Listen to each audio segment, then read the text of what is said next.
ವಿದ್ಯಾರ್ಥಿಯೊಬ್ಬಳ ತಲೆಹರಟೆ ಕೆಲಸಕ್ಕೆ ಸಾರಿಗೆ ಬಸ್ನ ಕಂಡಕ್ಟರ್ ಮೇಲೆ ಅವಳ ಕುಟುಂಬಸ್ಥರು ಹಲ್ಲೆ ಮಾಡಿರುವ ಘಟನೆ ಹಾಸನ ತಾಲೂಕಿನ ಅಂಕನಾಯಕನಹಳ್ಳಿ ಬಳಿ ಗುರುವಾರ ನಡೆದಿದೆ. ನಿನ್ನೆ ಹಾಸನದಿಂದ ಅರಕಲಗೂಡಿಗೆ ತೆರಳಬೇಕಿದ್ದ ಅರಕಲಗೂಡು ವಿಭಾಗದ ಸಾರಿಗೆ ಬಸ್ ಚಾಲಕ ಹಾಗೂ ನಿರ್ವಾಹಕರು ಹಾಸನದ ಸಾರಿಗೆ ಬಸ್ ನಿಲ್ದಾಣದಲ್ಲಿ ಮಧ್ಯಾಹ್ನ ಊಟಕ್ಕಾಗಿ ನಿಲ್ಲಿಸಿದ್ದಾರೆ. ಇದಕ್ಕೂ ಮೊದಲು ಕಾಲೇಜು ವಿದ್ಯಾರ್ಥಿನಿಯೊಬ್ಬಳು ಅದೇ ಬಸ್ನಲ್ಲಿ ಪ್ರಯಾಣಿಸಲು ಬಸ್ ಹತ್ತಲು ಬಂದಾಗ ನಿರ್ವಾಹಕ ಈ ಬಸ್ ಹೊರಡುವುದು ತಡವಾಗುತ್ತದೆ, ಇದರ ಪಕ್ಕದಲ್ಲಿ ಮತ್ತೊಂದು ಬಸ್ ಈಗಾಗಲೇ ಹೊರಟಿದೆ, ಅದರ ಮೂಲಕ ಪ್ರಯಾಣಿಸಿ ಎಂದು ಸಲಹೆ ನೀಡಿದ್ದಾನೆ ಅಷ್ಟೇ.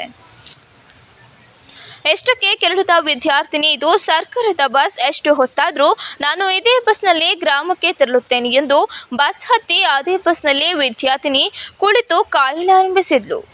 ಊಟ ಮುಗಿಸಿ ಬಂದ ನಿರ್ವಾಹಕ ಮೊದಲೇ ಹೊರಟಿರುವ ಬಸ್ನಲ್ಲಿ ತೆರಳು ಎಂದರೆ ಯಾಕೆ ಹಠ ಮಾಡುತ್ತಿದ್ದೀಯಾ ಎಂದು ವಿದ್ಯಾರ್ಥಿಯನ್ನ ಪ್ರಶ್ನಿಸಿದ್ದಾನೆ.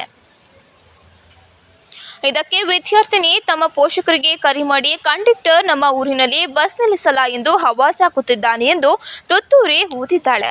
ಅದರಿಂದ ಕೋಪಗೊಂಡ ಪೋಷಕರು ಬಸ್ ಅಂಕನಾಯಕನಹಳ್ಳಿ ಗ್ರಾಮಕ್ಕೆ ಬರುವುದರೊಳಗೆ ಪೋಷಕರು ಹಾಗೂ ಗ್ರಾಮಸ್ಥರು ಜಮಾಯಿಸಿ ಕಂಡಕ್ಟರ್ನನ್ನ ಅವಾಚ್ಯ ಶಬ್ದಗಳಿಂದ ನಿಂದಿಸಿದಲ್ಲದೆ ವಿದ್ಯಾರ್ಥಿನಿಯ ಪೋಷಕರು ನಿರ್ವಾಹಕನ ಮೇಲೆ ಹಲ್ಲೆ ಮಾಡಿದ್ದಾರೆ.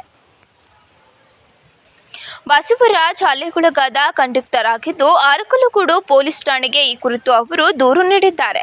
ಕಂಡಕ್ಟರ್ನನ್ನು ಅವಾಚ್ಯ ಶಬ್ದಗಳಿಂದ ನಿಂದಿಸಿ ಹಲ್ಲೆ ಮಾಡಿರುವ ವಿಡಿಯೋ ಪ್ರಯಾಣಿಕರ ಮೊಬೈಲ್ನಲ್ಲಿ ಸೆರೆಯಾಗಿದೆ.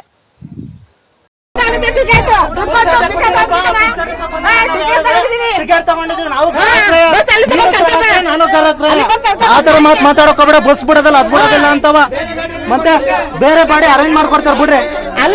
ಬಿಡಿ, ಅಡ್ಡ ಹಾಕಿರೋರು ಕರ್ಸೋದ್ ಗೊತ್ತಿಲ್ವಾ ಅವ್ರಿಗೆ? ಖಾಲಿ ಬಸ್ ಕರ್ಸ್ಬಿಟ್ಟು ಕಳಿಸ್ತಾರ ಬಿಡಿ. ನಮಗೂ ಅರ್ಜೆಂಟ್ ಆಯ್ತಪ್ಪ ಹೋಗಕ್, ನಾವು 4 ದಿನದಿಂದ ಹಾಸ್ಪಿಟಲ್ ಇದ್ ಬಂದಿದೀವಿ. ಒಂದ್ ಹೆಣ್ಮಕ್ಳು ಇದ್ದಾಗ ನೀವೇ ಮಾತಾಡಿದ್ರೆ ಕ್ಲೋಸ್ ಆಗೋದು. ಒಂದ್ 2 ನಿಮಿಷ ಏನಿಲ್ಲ, ಕೂತ್ಕೊಳಕಲ್ಲ, ನಾವ್ ಇರೋದಿಲ್ಲ. ಡಿಪೋ ಮ್ಯಾನೇಜರ್ ನೀವೇ ಮಾಡಿ ಸರ್, ಮಾಡ್ಬಿಟ್ಟು ಖಾಲಿ ಬಸ್